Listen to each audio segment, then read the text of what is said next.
Cutting across to visuals that we are getting for you as the Bangladeshi Prime Minister Sheikh Hasina arrives in India. She's on a 4-day visit, the visit that is aimed to boost bilateral ties.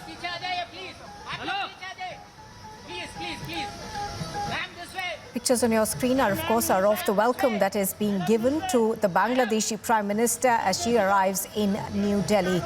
The Bangladeshi Prime Minister, of course, is on a 4-day visit to New Delhi aimed at boosting bilateral ties. Abhishek Kapoor, senior executive editor, joins me now.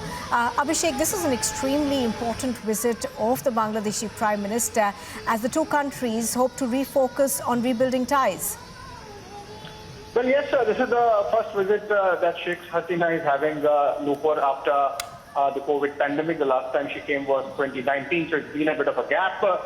Remember, Prime Minister's neighborhood first policy. Within that framework, the two leaders have met a dozen times since 2014, and that really shows the kind of investment that has gone into our neighborhood.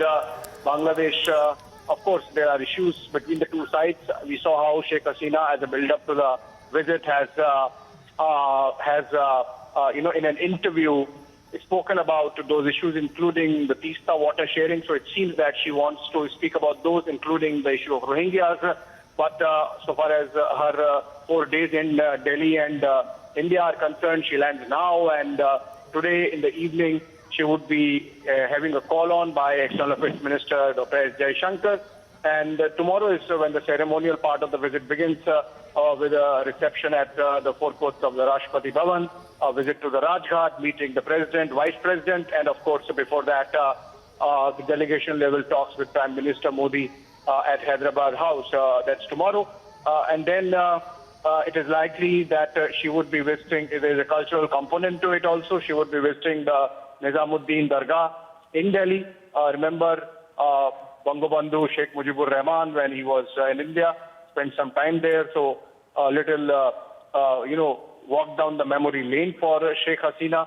And then she goes to Jaipur, from where she is going to go to Ajmer Dargah and make a visit there also. So I think underscoring the Sufi traditions of Islam in South Asia with those two visits to the Nizamuddin Dargah and the Ajmer Dargah Sharif.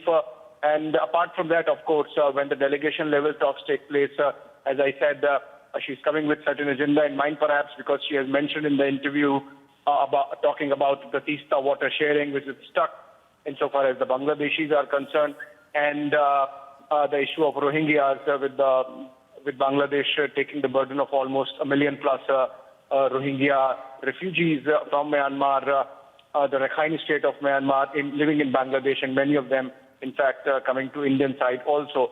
Apart from that, economy-wise, the Bangladeshi society and nation are doing very well in terms of per capita. They have gone ahead of most of the South Asian neighbors. And in that sense, in fact, Bangladesh provided a line of credit to the struggling Sri Lankans. So in that sense, they're doing well. Also, Foreign Minister of Bangladesh, Nupur, made a comment last week, sort of controversial, that India should do everything to support the Sheikh Hasina government in its fight against anti-democratic forces within Bangladesh. So all those issues on the agenda from the Indian side, of course, are the element of extremism that has taken roots of late in Bangladeshi society. We remember